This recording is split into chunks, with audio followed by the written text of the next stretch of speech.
Hey guys, what's going on? It's another beautiful day in Vegas, and today I'm taking you to Ramsay's Kitchen in the Harrahs Casino. This is Gordon Ramsay's newest and 6th restaurant in Las Vegas. It seems he has a contract with Caesars Entertainment because every single one of his restaurants is in a Caesars affiliated casino. I'm a huge Gordon Ramsay fan, and I've eaten at every single one of his restaurants in town. And I've really been looking forward to this new one opening for a while now. Hopefully, we can meet Gordon Ramsay in here today. I believe this restaurant is replacing the space that used to be the Oyster Bar and the buffet. There's so many buffets that have closed down in Vegas and are never reopening again. That's one thing about Vegas is constant change. Every time you come, there'll be something new to see, something new to do, something different. I came right when they opened to the public and was the very first customer through the door. The interior was beautiful with gold accents everywhere. They wanted to make a welcoming atmosphere and something for everyone, and not something that's too pretentious like some of the other restaurants we have in town. They say Gordon Ramsay himself personally saw to the design of everything, making sure it was all up to his standards. This is a really beautiful centerpiece here. The ripples on the roof signify the ocean waters between England and America from Gordon Ramsay's travels.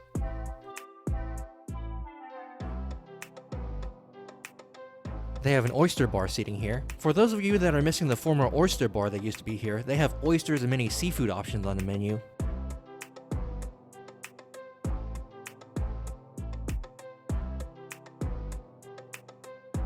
They have this piece of artwork on the wall in the image of Gordon Ramsay that's made of recycled coasters. And they have this giant wine case here and some more private seating behind it.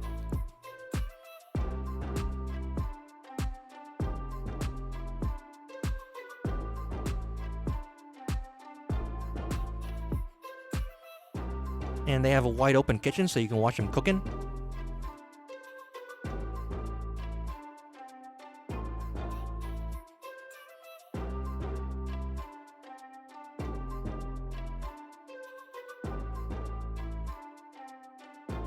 I'm the first and only customer in here. It's like I'm having my own private dining event.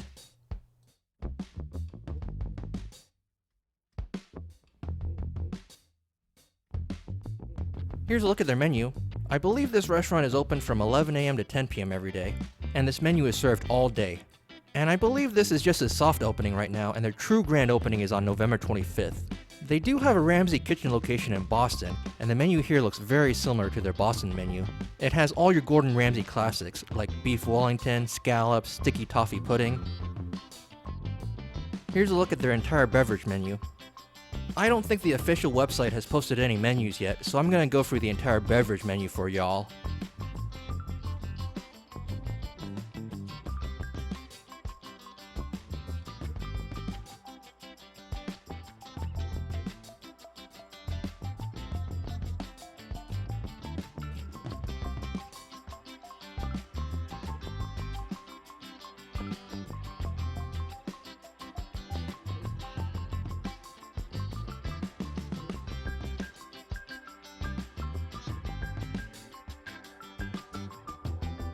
For my drink, I got the Life's a Beach Mocktail for $9.95. This comes with a Ritual Zero Proof Tequila alternative, liquid Alchemist Sour, pineapple, and chili salt on the rim. I like this a lot more than the mocktail in my Eureka video from yesterday. This wasn't really sour like that one was. This was perfectly balanced, just slightly tart and sweet with a nice citrus flavor to it.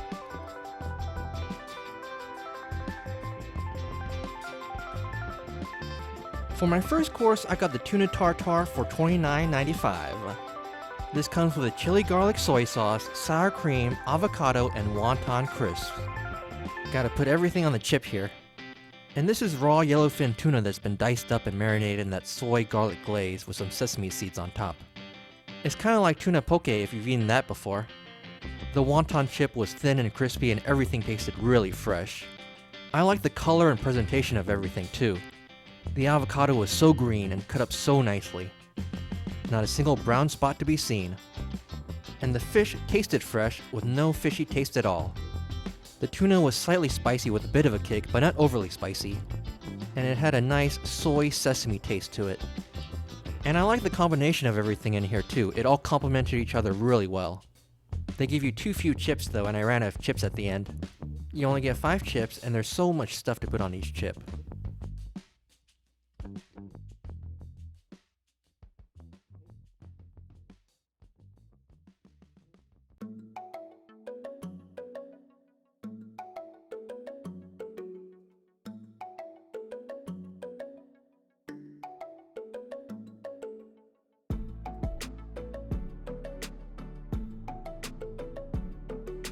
For my second course, I got the Roasted Grape Flatbread for $19.95. This comes with the herb mascarpone, blue cheese, pork belly, Brussels sprouts, and a balsamic glaze.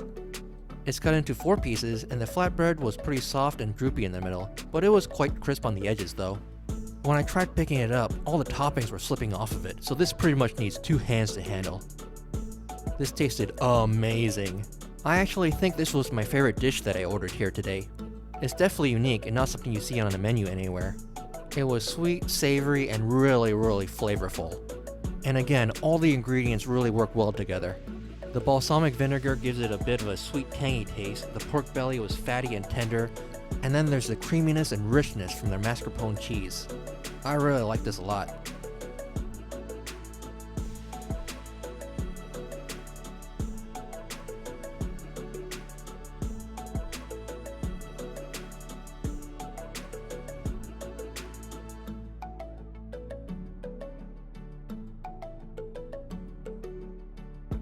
For my third course, I got the Crispy Skin Salmon for $38.95.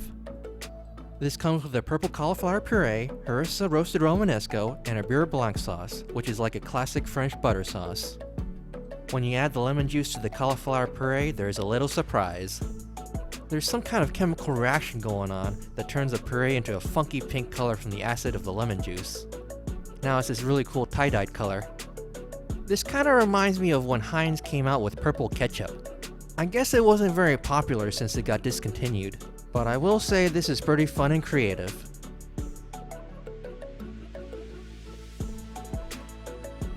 This comes with 5 pieces of that Romanesco vegetable, which is like a hybrid between a broccoli and a cauliflower. I think it tasted more similar to a cauliflower though. And the sauce that's on it has a tangy tomato taste to it and just very slightly spicy.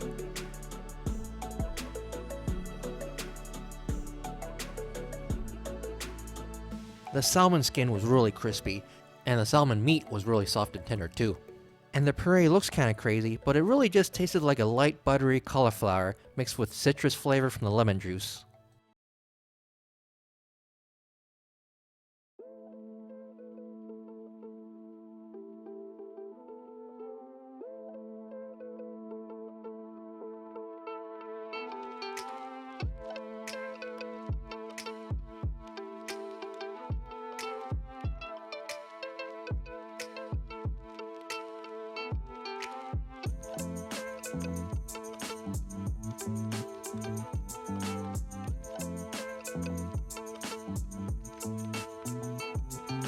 I also got a side of Maitake Mushrooms for $14.95. This comes with a chashu butter and a miso aioli. I don't think I've ever eaten this type of mushroom before. It's like one big chunk that just fans out at the top. These have a really robust, savory, and earthy taste to them. The miso aioli tasted like mayonnaise, but that's kinda what aioli is basically. And the mushrooms are tender and didn't taste rubbery at all. The flavor definitely has an Asian kick to it. Everything that I've eaten so far has been really flavorful and really well seasoned.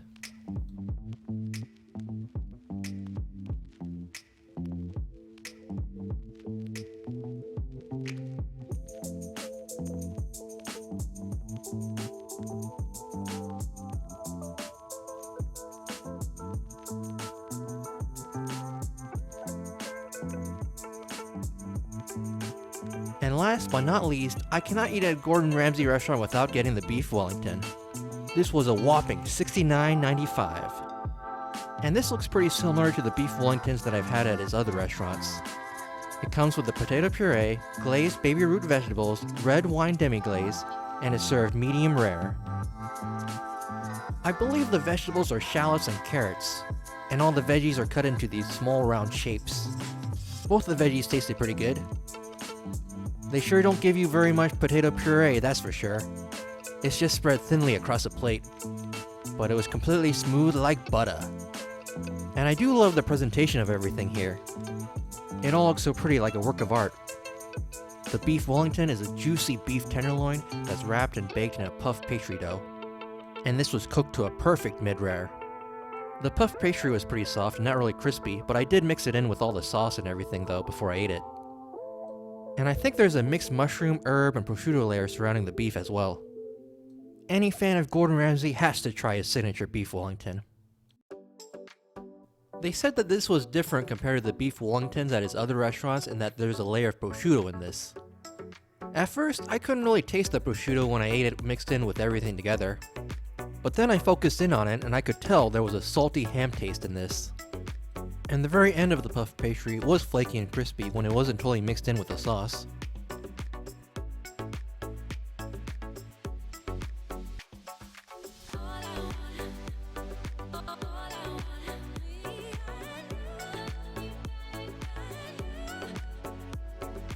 And now, after all that food, it's finally time for dessert. I think I'm gonna be in a food coma after this. Here's a look at the dessert menu. I've had the Sticky Toffee Pudding at the Hell's Kitchen restaurant before, and it was a little bit too sweet for me, so I think I'm gonna try something different today. For dessert, I decided to get the Eton Mess for $13.95. This comes with a baked meringue, cranberry jam, chantilly cream, winter citrus, and a pistachio dust. The name of this dish sounds like Elon Musk's twin brother or something. But this is a traditional British dessert that's over a century old. They told me that the origin of this dessert came from a cricket match at Eton College, where they accidentally dropped this dessert on the floor, and instead of wasting it, they decided to serve it, so it became known as the Eton Mess. I really like this dessert because it's not so heavy like the Sticky Toffee Pudding is. It's pretty light and refreshing with the fruit and cream. And the baked meringue was crispy like a really sweet cracker. And the pistachio adds a nice little nutty crunch to it all. Overall, this restaurant was fantastic and I enjoyed everything that I ate here. The service was great too, and I was constantly being checked on by multiple people. My water glass was never empty and I was completely satisfied with everything. If you're a Gordon Ramsay fan, you should definitely come and try out his new restaurant. The total came out to be a little over $200 for everything. Unfortunately, Gordon Ramsay was not here today. They told me he was here last Saturday and now he's not here anymore. I asked if he would be back and they told me that he would not be coming back anytime soon. That was a major disappointment. I really wanted to meet him today and I expected him to be here for the opening of his brand new restaurant. Hopefully, I can still catch him when he's around next time.